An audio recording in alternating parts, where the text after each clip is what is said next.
Fala pessoal, Jaime Evandro por aqui, bora pro episódio 69 do nosso desafio e esse é o episódio que tem chance de chegar aqui nos 1900 de rating.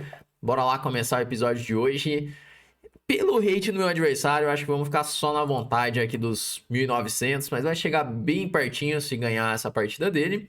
Ele começou jogando aí um peão dama, vamos de cavalo F6, ainda não definindo nada. E agora a vez dele definir alguma coisa, vai jogar com C4. E agora, o que jogar contra o peão dama, né? Eu joguei nos últimos episódios aqui o Gambito Budapeste, levando para umas posições aqui bem caóticas já. A última tem um sacrifício em F2, que foi bem interessante. Mas o Gambito Budapeste não é assim um gambito tão correto assim. Eu vou jogar de novo nesse momento, mas não é o mais correto de se jogar, assim. Tem umas variantes que o preto acaba ficando mal mesmo nesse Gambito Budapeste. E eu não sou nenhum especialista nesse tipo de posição. Vamos achando os lances aqui no tabuleiro, mas ele tá pensando aqui. Ele já não quis, não tomou direto, não sei o que ele tá pensando. Tomou agora, eu vou jogar o cavalo G4. Tem um lance interessante que é cavalo E4 também. Mas vamos aqui de cavalo G4, ele jogou A3, que é uma das opções para evitar, por exemplo, um cheque lá em B4. Eu vou de cavalo C6, vamos seguir desenvolvendo. A ideia em algum momento, quando esse cavalo for atacado, recuperar assim esse peão. O A3 aqui não é uma perda de tempo, tá? Porque acaba sendo interessante ele realmente defender ali um possível cheque. Não sei se precisa fazer nesse momento o A3, mas vai acabar transpondo para outras posições desse gambito, acaba sendo útil. O adversário pensando bastante aqui mesmo. Deixa eu ver aqui. Pensando muito, né? Como pensa aqui? Talvez ele tenha sido surpreendido aí pelo Gambito. Pensando aqui se eu jogo com Bispo C5 ou não, eu não tô gostando de jogar o Bispo C5 agora, porque depois de Bispo C5 E3, a não ser que eu jogo com A5. Tá, eu vou jogar Bispo C5 então, vou jogar Bispo C5 ameaçando tomar F2, ele vai jogar E3, e agora eu vou fazer A5, evitando assim essas ideias de B4 aqui dele. Se ele jogar um Dama D5, eu posso simplesmente jogar Dama E7, talvez. Bom, agora acho que eu vou ter que tomar. Ou vou esperar mais um lance. Vou tomar. Vou tomar em E5. Provavelmente ele vai tomar em E5. O cavalo toma. Ainda não. Vamos rocar. Nesse Gambito Budapeste tem umas posições. Eu vou jogar agora a torre E8. Tô esperando ele tomar aqui em E5. Porque tem posições que ele toma em E5. Eu tomo de cavalo. E aí tem uma passagem da torre pela cesta. Um torre A6 e torre H6, ou torre A6 e torre G6. E aí no fim essa torre ela ajuda no ataque. Mas ele não tá querendo tomar aqui em E5. Vamos ver se ele... Olha, ele ainda não quer tomar em E5. Eu tô tentando deixar essa opção e não jogar D6 para ter a passagem da torre. Eu vou tentar fazer o seguinte, eu vou tomar em F3, jogar cavalo E5, ameaçando tomar em F3. E agora, se ele joga, por exemplo, bispo E2, eu vou usar a passagem da torre pela cesta, passar essa torre para o ataque. Agora, se ele jogar um bispo E4, ameaçando tomar em H7, aí eu tenho minhas dúvidas. Mas vamos lá, vou jogar esse torre A6 porque é uma manobra legal. Não quer dizer que eu vou ficar bem com isso, mas é uma manobra legal de fazer porque não é uma manobra tão comum de se ver nas partidas, né? Eu vou jogar agora um torre H6. Minha ameaça é dama H4. E essa torre ela pode ajudar bastante aqui no ataque, aquela torre tanque, assim, passar a torre pela terceira, a torre pela sexta, que aí começa a surgir umas ameaças, especialmente agora que esse cavalo ele não tá aqui participando da defesa. Bom, ele jogou G3 para impedir o meu dama H4. Acredito que agora eu vou ter que jogar com D6 para colocar o bispo em jogo, ou até mesmo jogar um dama D7 e dama H3 Pode ser um plano também. Só que agora minha torre ficou meio esquisita aqui. Não é isso? Vou jogar um torre G6. Se bispo H5, eu não sei pra onde que vai essa minha torre. Vamos ter que sacrificar essa qualidade. Não vai ter jeito. Mas pelo menos eu vou ter umas casas pra contra-atacar aqui. Tem umas casas brancas que vão ficar bem fracas sem a presença desse bispo.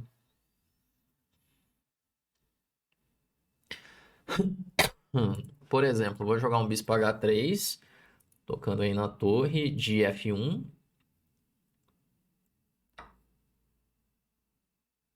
Bom, ele tomou já em G6 direto.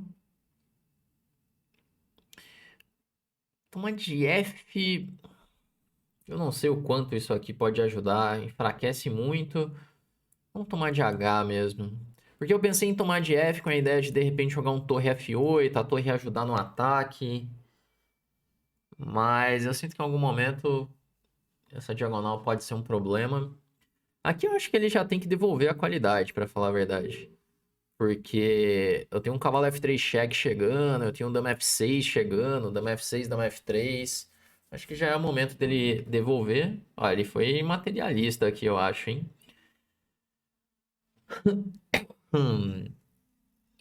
Se eu jogar dama F6, tô ameaçando o dama F3 aqui no próximo.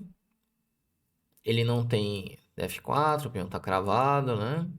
Tem as ameaças de cavalo G4, por exemplo. E se ele jogar dama E2, eu posso pensar em cavalo F3 cheque, dama por C3.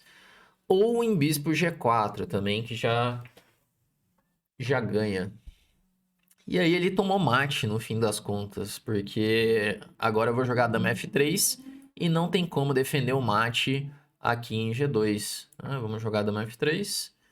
Fez muita falta o bispo de casas brancas. Tem que tomar muito cuidado com isso. Quando você joga um lance como G3, assim, enfraquece muito o seu roque, né? E aí, se você troca aquele bispo, muitas vezes não vale a pena você ter o material a mais. As casas ficam muito fracas. E nosso Gambito Budapeste fez mais uma vítima. Agora com a manobra ali, a passagem da torre. Tema típico aí desse Gambito. Revisão, acho que o computador não vai aprovar muito o jogo. Foi bem especulativo o jeito que eu joguei a partida toda. Ele deu aí 83,2 de precisão, 64,5 ali para o meu adversário. E vamos ver agora na análise aqui, lance a lance, o que ele acha. Bom, então foi aqui o nosso Gambito Budapeste, sacrificando aqui um peão. Cavalo G4 A3. Como eu falei, esse gambito ele é bem suspeito, tá? Eu não jogaria um gambito desse numa partida pensada, por exemplo, uma partida de torneio, mas para uma partida de blitz, uma partida rápida, dá para jogar tranquilamente, né? Então ele jogou aqui depois de bispo C5, E3, A5 para não ter as ideias de B4, cavalo C3, cavalo E5. Até aqui tudo normal, a posição, praticamente uma posição teórica essa, com a inclusão de A3 e A5.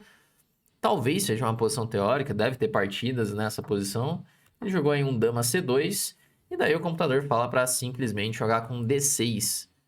O torre A6 é o terceiro lance, tá? Beleza, então torre A6, só que eu tomei em F3, né? É o segundo lance. Tome em F3, cavalo E5, bispo E2, e agora torre A6. Agora ele mudou de ideia, ele colocou torre A6 como segundo. Mas é interessante, eu gosto desse tipo de manobra, essas manobras diferentes aí, passar a torre ali pela cesta. É um jeito interessante da torre entrar em jogo. Ele jogou B3, torre H6, G3 interroga de novo, D6, aí ele faz E4, também interroga. O computador gosta de G5 aqui, G5 era interessante mesmo. G5 era um lance, eu joguei torre G6 que ele não gosta, mas mesmo não gostando ainda vantagem para as pretas. E aí ele dá duas interrogações aqui para... Nossa, que ganhava já, hein? Bispo H5, dama H4 direto. Porque quando toma... tinha esse tático aqui, né? Quando toma em G6, cavalo F3 cheque, rei G2, dama H3, rei F3 e bispo G4. Quando o rei F4... Toma em G6, pode ser de F ou de H. Pô, é bonitinho o mate, hein? E aí vai temático, com torre F8, com G5. Ah, esse era bonito, dama H4. Dama H4 que sacrifica a qualidade, sacrifica o cavalo depois e aí tá dando mate. Eu joguei bispo H3 que tá bem. Tá com vantagem as pretas, mas não tá ganho, né? Aí ele tomou...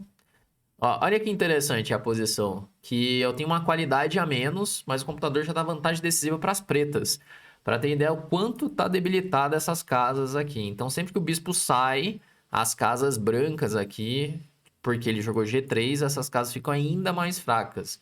E aí, sempre que você vê isso aqui, você já pode imaginar um bispo combinado com uma dama dando mate, que foi o que aconteceu aqui na partida. Eu joguei dama F6, a minha ideia já claramente é colocar minha dama em F3 para dar mate. Ele jogou bispo E3 e toma mate, né? Ele não defendeu o mate em 1 aqui. Bom, foi interessante aí a partida, tinha aquele dama H4, já matava já. E fica aí mais uma posição do nosso Gambito Budapeste, é uma opção das mais agressivas que existe contra o peão dama, só que você tem que ter em mente que ela é bem arriscada de se jogar. Então fica aí o quanto você quer correr risco nas suas partidas, né? Bom, mas é isso, vamos chegando ao final desse episódio de hoje. Se você curtiu, deixe seu like aí no vídeo, deixe aí nos comentários o que você achou e a gente se vê no nosso próximo episódio da série.